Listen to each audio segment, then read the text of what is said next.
Alright guys, so as promised, I said 25 likes and I would upload the second half of this video. So here it is for you, Seattle versus the Atlanta Falcons, the second half. Thank you for all the likes. I believe we are at 31 right now. We do have 3 haters, but if there's haters, that probably means that we're doing a good job. So thank you everybody for watching this video as well as liking the video. And here's the second half. Enjoy. So we are now sitting in the second half of the Seattle-Atlanta game, and Atlanta definitely had the momentum after the first half. They start with the ball again. It's 3rd down and 8. Let's see what happens.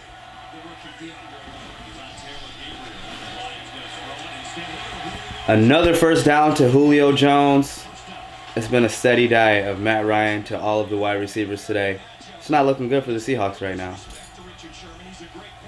So before we really dive into the rest of this video, full disclosure, I watched half the game yesterday. I'm watching the second half today. I've already seen on ESPN who wins this game, but based on watching it yesterday, I kind of already figured this was going to happen. The Seahawks, not the Seahawks, Atlanta started to drive the ball consistently at the end of that first half, and the Seahawks weren't really moving the ball much. So I just want to see who scores, who gets the touchdown, so I can be more informed for the next playoff game that Atlanta has to play. So I'm excited to see that. Enjoy the video. Another 3rd and 10 out of the second half, the 40. And another first down to Gabriel. Matt Ryan looks really, really good. Honestly, he looks good. I didn't think he was going to look this good. I mean, I know he's been in the MVP conversation, but without seeing people play and seeing other people, you become a little bit biased because you watch those players. But he looks really good, man. His wideouts are playing really well, too. It kind of reminds me of the Patriots. Obviously, they play a little bit of a different style of football. But as far as the quarterback picking apart your defense, it definitely reminds me of Tom Brady and the Patriots.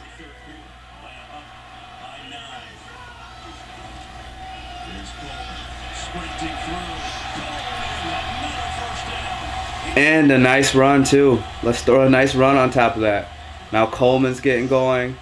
And that's what happens. Football is definitely something where if your passing game is working, then your running game starts to work because obviously they have to back people up. If your running game is working, they have to bring everyone in, so they bring in the safeties, bring everyone down, so there's more people in the box, and then all of a sudden your passing game opens up. That's why you definitely want to have a balanced offense, especially in the playoffs. And now we have another person watching the game with us. Who do you think's gonna win? Did you look at ESPN today? You didn't, did you? You don't watch ESPN. Sophia doesn't like football. Uh-oh, we have a second one. Sophia's mom. Come here, Bells. Never mind. Never mind. Don't come over here then.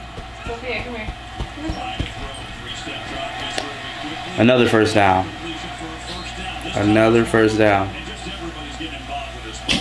It's almost to the point where it's just like they can't guard everyone. There's just too many routes that they're running that he's seeing the entire field. It reminds me of Madden back in the day when they used to have that QB vision. I don't know if they still have it. I don't have a system right now, but I know that better quarterbacks would have. They could see the full field, like Tom Brady could see the full field.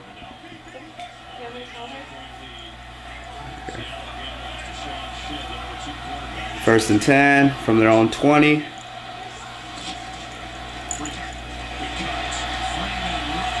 Good run from Freeman. And they have two good running backs.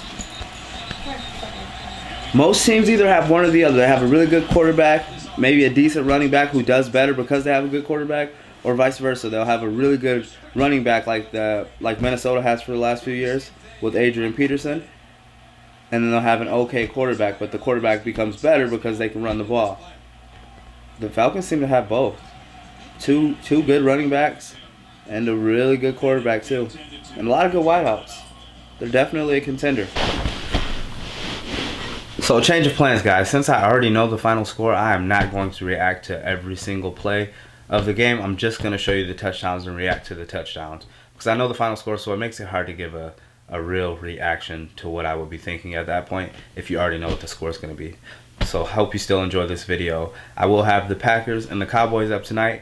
I'm going for... You have to watch the videos to find out. So we're almost at the end of the third quarter, and not too much interesting is actually happening. Again, I'm just going through the points and reacting to that. But the Seahawks just kicked a field goal, so that makes it 13-26. Not too exciting. I would hope the Seahawks at this point would have scored by now, but they haven't yet. And we're about to move into the fourth quarter with the being down by 2 scores, and Atlanta's getting the ball. Not looking good. So we start the fourth quarter, and it is a field goal from the Atlanta Falcons. So now it is 29-13 with 14:57 left in the fourth. The Seahawks would have to make an incredible comeback to come back into this game right now. I only say incredible. This could happen in the regular season, but in playoff time, the coaches, the schemes are much more likely to be made so that they can't give up this big of a lead. Like, you want this type of lead if you're in the playoffs. If you get this type of lead and you lose this lead, people are losing their jobs. Like, something crazy would have to happen. Fumbles, interceptions for touchdowns multiple times before you would let this lead. 4 minutes and 30 seconds left in the fourth quarter. The Falcons have the ball on the 10-yard line. Matt Ryan goes out.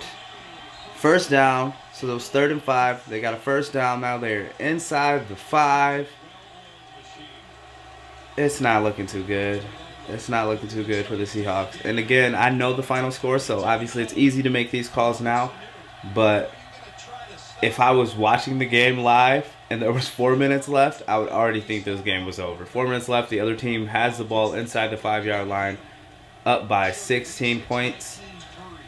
I mean, they would at least get a field goal out of this. At worst, your best bet would be to hope for a field goal, and that doesn't look like that's going to happen.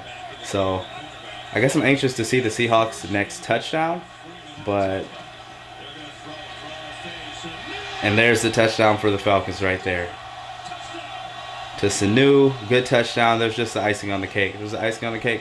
It was a great game. I mean, my after the game thoughts are simply the Falcons are just better than the Seahawks this year. It's as simple as that.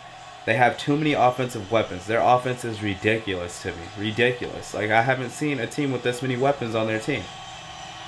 Like, Tom Brady's great on the Patriots. He's a great player. And they get people open. But I feel like the Falcons have more wideouts, more weapons out there. And they have 2 good running backs.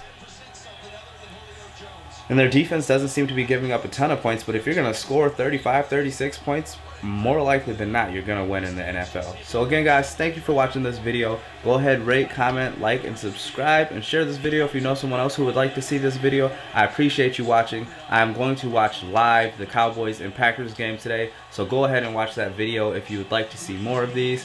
The NFL doesn't seem to be really liking me putting the clips in here, which I completely understand because I don't own the rights to those.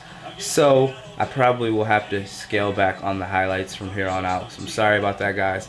But I will still try to fit the ones in that I can get in there. So go ahead and enjoy the rest of your day. Thanks for watching. Peace.